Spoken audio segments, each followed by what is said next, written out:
I would not have taken on the responsibility of trying to build a network.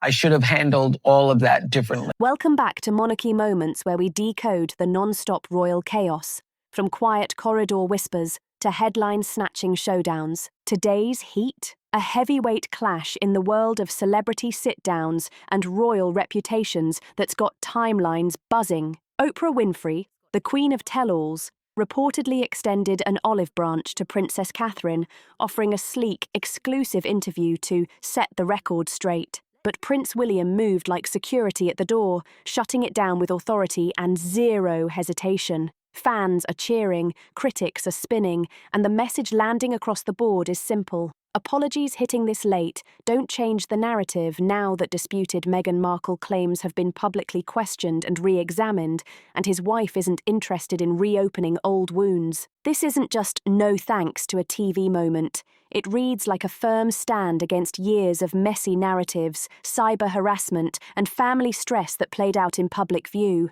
It signals loyalty over clout, boundaries over buzz, and peace over performative apologies. Real talk. Before we go deeper into what this means for the firm's media strategy, smash that like button if you're riding with William and Catherine, and subscribe so you never miss the next twist in this royal rollercoaster. We're talking reputations, receipts, and why timing matters when you try to rewrite history. Let's spin it back to March 2021. The night TV history was made, and the world stopped to watch one interview that lit a fire under the monarchy. Prince Harry and Meghan Markle pulled up to Oprah Winfrey's backyard and dropped a no-holds-barred conversation that promised nothing but raw revelations. And oh, did it deliver.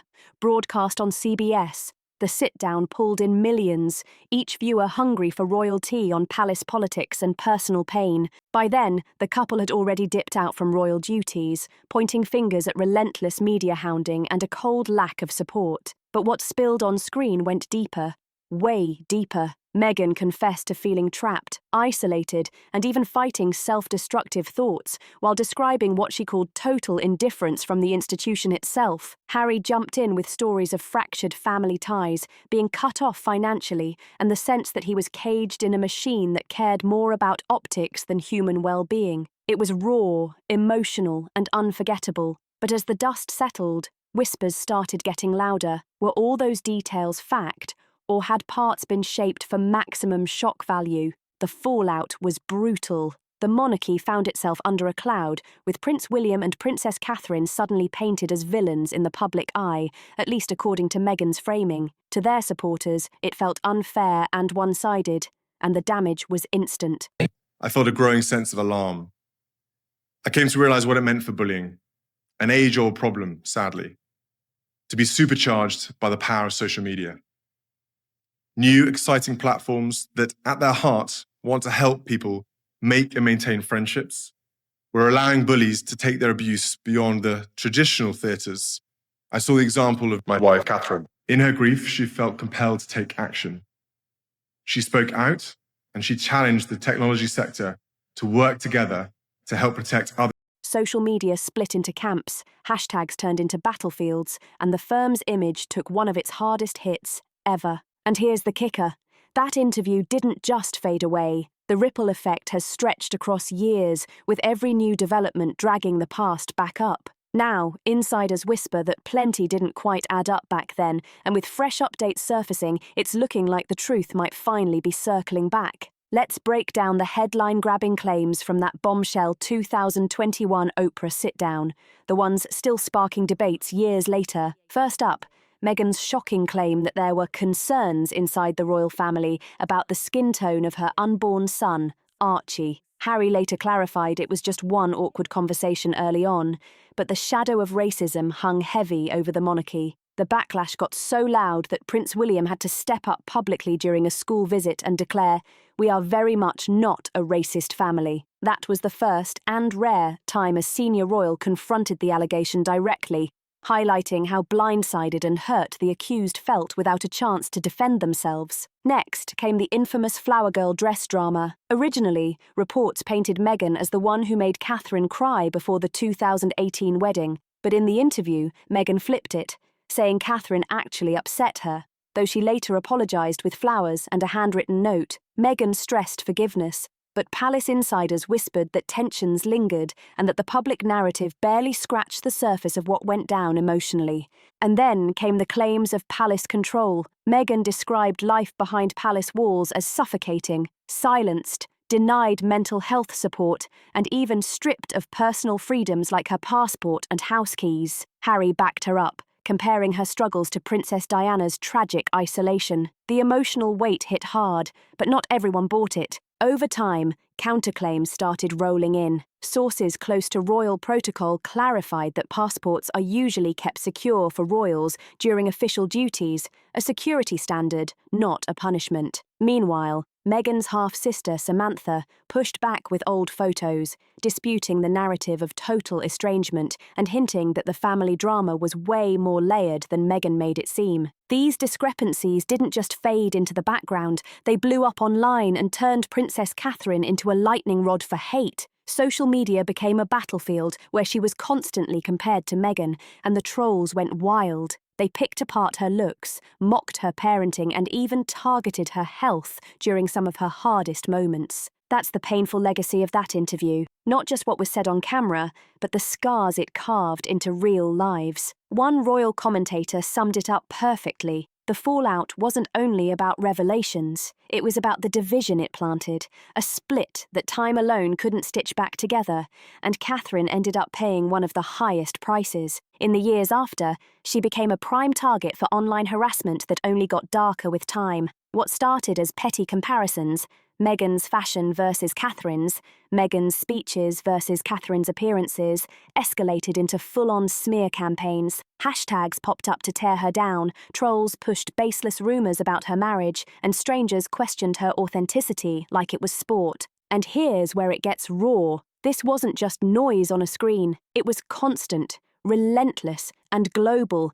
echoing from the original broadcast all the way into her private life. Catherine, who's always shown grace under pressure and rarely claps back herself, was crushed under the weight of it. Insiders revealed how much it hurt, especially while she was quietly battling cancer and undergoing treatment. By 2024, the hate reached a fever pitch. Conspiracy theories about her absence from the public eye swarmed the internet, piling pressure on a woman already fighting for her health. Prince William, always cast as the protector, tried to address the storm in subtle ways, pushing messages of privacy and kindness, but behind closed doors, the fallout cut deep. Insiders say the interview's impact rocked the family, with William reportedly beyond livid at the time, feeling it shattered not only royal protocol, but the brotherly trust he once shared with Harry. The stress ran so high, whispers say he even lost his appetite for an entire week leading up to the broadcast, a clear sign of just how heavy this weighed on him. For Catherine,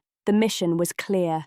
Protect her children at all costs. As the noise got louder, her focus turned to shielding George, Charlotte, and Louis from the chaos. She leaned into family stability, enrolling them in schools where normalcy could exist and slipping into the background whenever possible. But no matter how much she tried to retreat, the cyberbullying just wouldn't stop. Experts in media and psychology have warned that when accusations hit on such a global stage, they don't just linger.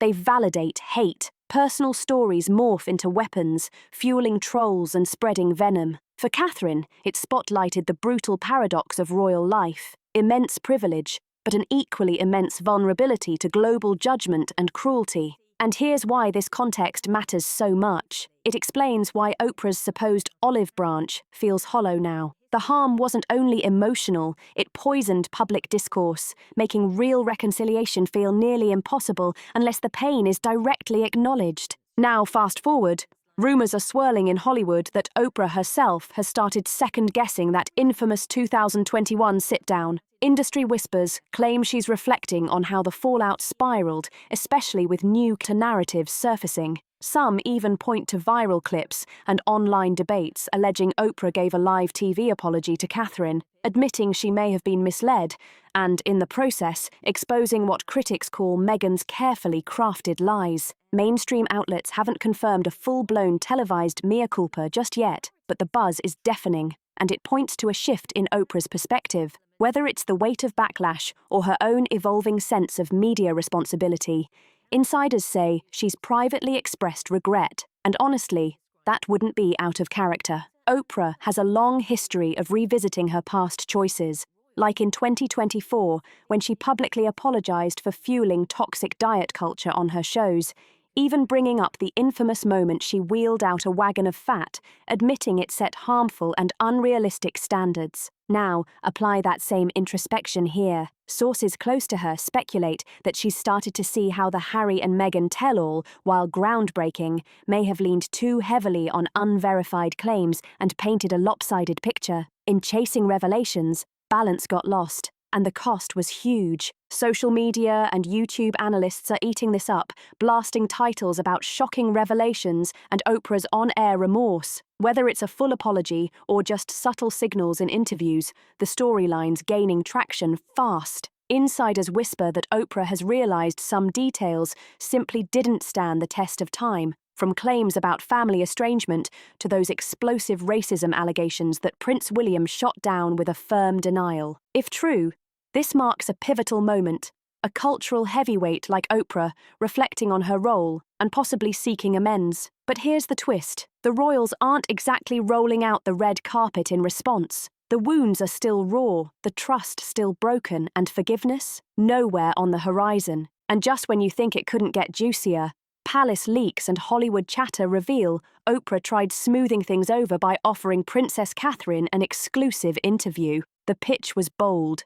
A stage for Princess Catherine to finally share her side, clear the fog of speculation, and maybe even heal old divides. Oprah framed it as an empowering platform, a chance for Catherine to speak directly to the public about resilience, motherhood, and navigating royal life through both personal health battles and the crushing weight of duty. Just picture the ratings. The future Queen of England, sitting down in front of millions, opening up about strength, family, and the truths hidden behind tabloid frenzy. It would have been the blockbuster interview of the decade. But of course, the question everyone asked was, why now? Some believe it ties directly to Oprah's rumoured regrets, a quiet attempt to balance the scales after the 2021 sit-down tilted public perception so dramatically. Others argue it was pure strategy, a savvy business move to cash in on royal drama, while Oprah herself pushes new projects. Whatever the motive, the approach was discreet. Whispers say the offer came through back channels, skirting direct palace protocols to avoid immediate pushback. But once the news leaked, social media went into overdrive.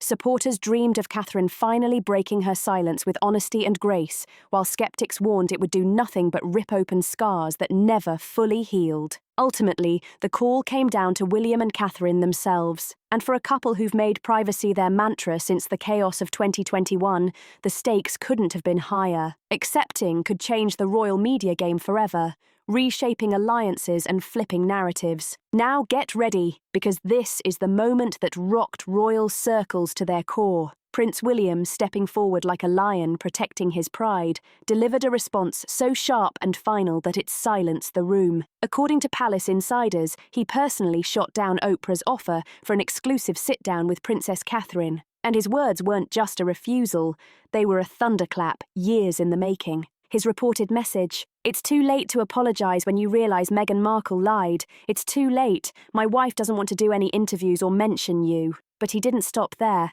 William is said to have added that Catherine has already endured enough cyberbullying since Oprah's controversial sit-down with Meghan, and that no royal will ever accept another exclusive from her again. Rejected.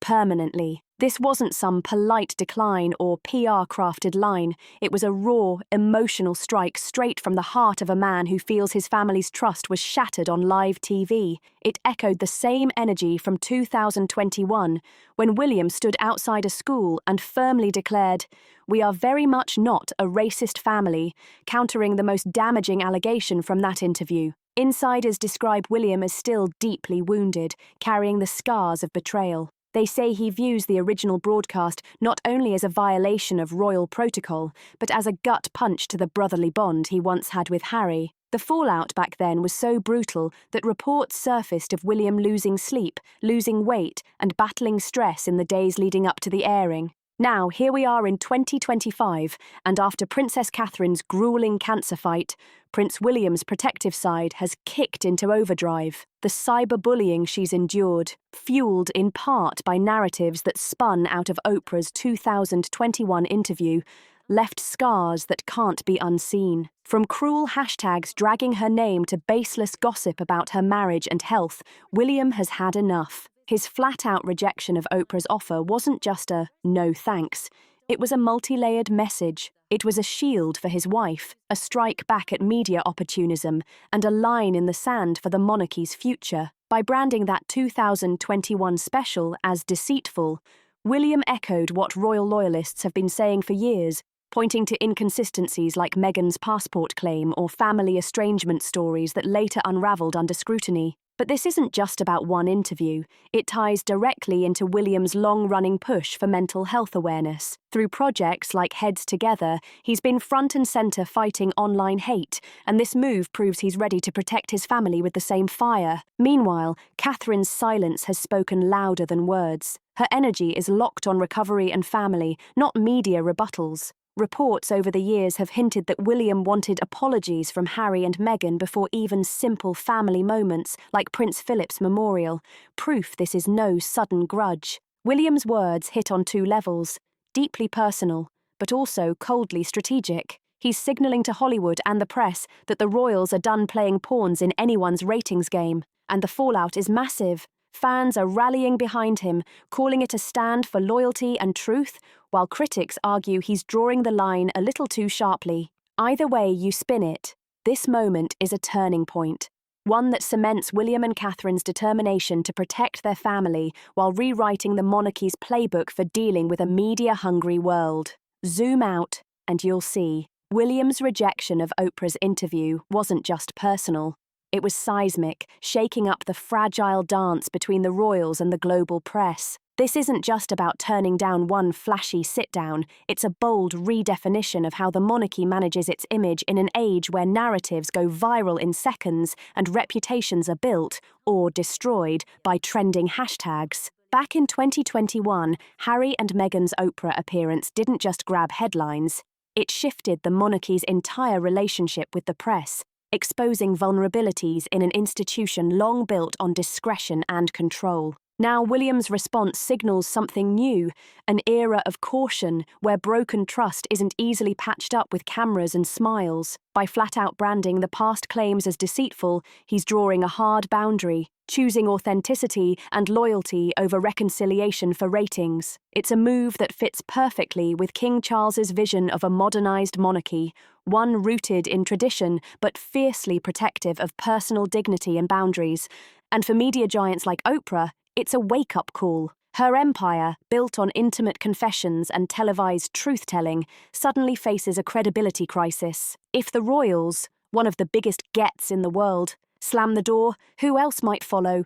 The fallout from 2021, supercharged by social media, showed how unverified claims can spiral into global cyberbullying, something William himself has now called out directly. This whole saga taps straight into a bigger global conversation about online hate, and the numbers don't lie. Studies show nearly 60% of adults have faced harassment on the internet, and Princess Catherine's painful experience is living proof of how destructive it can get. William's rejection of Oprah's offer doesn't just shield his wife, it challenges the media itself to step back and rethink how blockbuster interviews are handled, where emotional storytelling often steamrolls fact-checking. For the Wales family, this move is about snatching back control of their own narrative. Instead of dragging up old wounds, they're spotlighting their real work. Catherine's groundbreaking early childhood initiatives and William's tireless advocacy for mental health, and the public is noticing. Polls suggest around 70% of Britain admire their resilience, painting them as principled and steady in the middle of royal chaos. But for Harry and Meghan, this only deepens the rift, pushing reconciliation further into fantasy land. What was once a family feud now feels like a near-permanent fracture. Still, this isn't just a royal drama. It's a case study in how fragile truth becomes in the digital age, where one interview can fracture trust for years and leave scars across generations. William's unapologetic stand could even inspire other public figures to set harder boundaries with the press, reshaping the entire dance between media and celebrity. The lesson is clear. Words carry weight, and once trust is broken, a late-stage olive branch won't cut it. And there you have it. A royal saga laced with heartbreak, loyalty, and defiance. Prince William's blunt rejection of Oprah Winfrey's offer for Princess Catherine wasn't a polite pass. It was a statement that shook the game itself. It's a thunderclap of a declaration. The message that the time for apologies has long since expired. After years of living under the shadow of that explosive 2021 tell-all with Meghan and Harry, from disputed claims to brutal waves of cyberbullying, William's response now stands as a fortress around his wife and children. It's a hard line in the sand, proof that the future king and queen are prioritizing truth, privacy, and healing over feeding another media spectacle. This moment shows us a monarchy in transition. One that's dropping the old play nice routine when it comes to narratives that wound its members. Catherine's silence is just as loud as William's words. Her energy is on her kids, her causes, and her recovery, not on rehashing painful chapters for the cameras. And the rejection doesn't just shut a door on Oprah. It shines a spotlight on the broader danger of sensationalized interviews where unchecked stories spread like wildfire, fueling division and leaving very real scars on the people at the center. For media giants and audiences alike, this is a wake-up call. Words carry serious weight, and once trust is broken, patching it back together is no easy task. For William and Catherine, this wasn't just about saying no to a sit-down.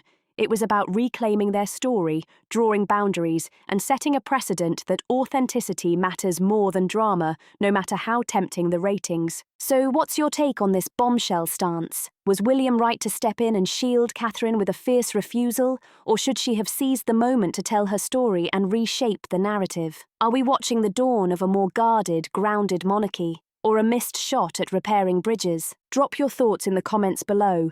We read every single one, and your passion keeps these conversations alive. If this deep dive into royal loyalty and media accountability got your heart racing, smash that like button, share this with your fellow royal watchers, and don't forget to hit subscribe so you're locked in for every twist in this saga.